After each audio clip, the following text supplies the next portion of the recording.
मेवा मिश्री के गोल जमाना कि घरे घरे शराब हो गइल बा। मेवा मिश्री के गोल जमाना कि मेवा मिश्री के गोल जमाना घरे घरे शराब हो गइल बा। घरे घरे शराब हो गइल बा। निमन के कोरा के कोही के जग में, निमन के कोरा के कोही के जग में सारा लोग खराब हो गइल बा। निमन के कोरा के कोही के जग में तुम तो भूल जाते हो।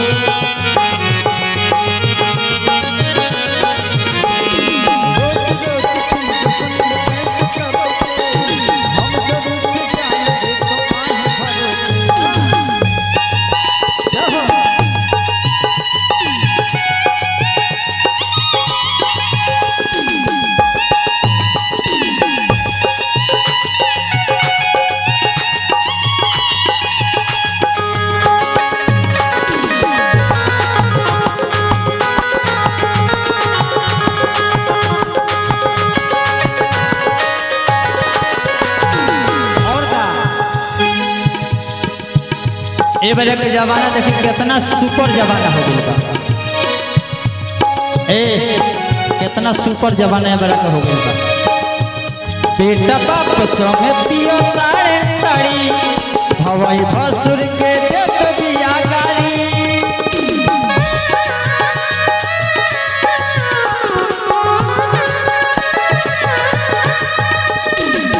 बेटा बाप संगे पियो तने ताड़ी हवाई भसुर के दे दिया गाड़ी। इबार के जमाना देखिए उहे लड़का पहले बाप के जब देखिए सुन के दुआर पर बाणे तो चोरी छिपा घर में घुसत रहला सन।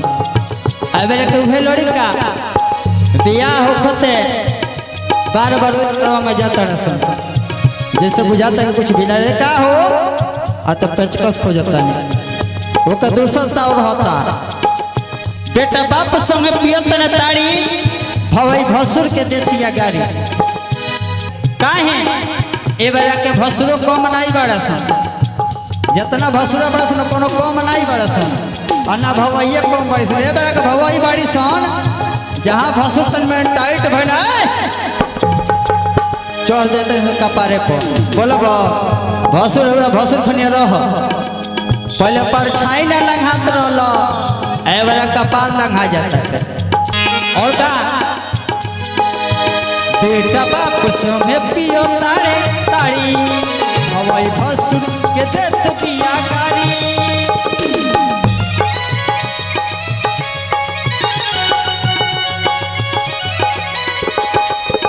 हवाई भसुर के देत बिया गाड़ी। खुशबू पैसे मिले अब केहू के, खुशबू पैसे मिले अब केहू के जब कागज के गुलाब हो गई जमाना घरे घरे शराब हो गई जमाना।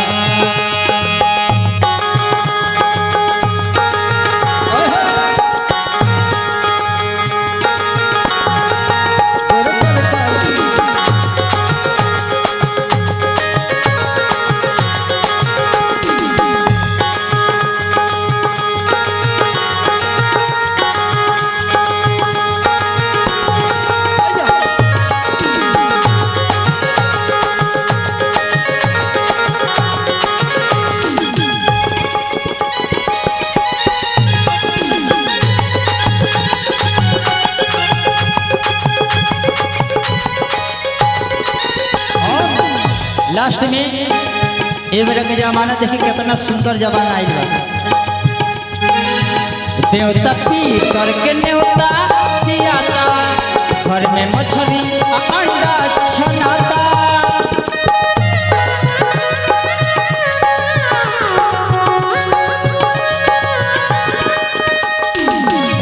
न्योता पीतर के न्योता दियाता, घर में मछली या अंडा छनाता। शादी ब्याह अगर देखी ना होता, जकरे घरे दाल भात सब्जी बन गई, बराते बिना पैसा के गाड़ी दे के आघा जाता रहता। और वही घर में पंडित जी अपन पोथी पत्र उतार के गजानन भूत गणा सब देवता लोग बोलावत ने। और वही घर में कहीं मछली के बलि दहल जाता, कहीं मुर्गा के यानी कि जान मारल जाता। एक आदमी अपने स्वाद खतरा मछली मुर्गा के उजुग उस समय तो जीवे बट और पता चलता का ये बरत भाई का कियोलो से यार तो बाक बड़का भिख मांगा बदाल भर सब्जी बनल की जे खाए और वह 75 दिन के सड़ल मछली बन जाए। ए यार बरतिया में का मिलल व्यवस्था कर रोहू मछली रहली भले 75 दिन के सड़ल मछली होखे तो में देखी कितना प्रेम बाटो खाना में। लेकिन उहे बियाह शादी जब 5 साल 10 साल होते पुराना आ जब मर्दा मारत थे चाहे मौगिया मर्द में पटत नहीं के सास ससुर में पटत नहीं खे तो का होता देखबा लड़का के जनबा के देखत तो गई लेकिन ठीक रहे ना। हमें ये कहते हैं शादी मत करो, आपस में तकरार होता, यही के जनबा की जुर्माना लास्ट में जाके भरे के पड़ता कि मर्दे मेहरारू में घर परिवार में कुछ न कुछ खंडमंडल रहता है। कहे के बा देवता पी करके न्योता पियाता, घर में मछली अंडा छनाता।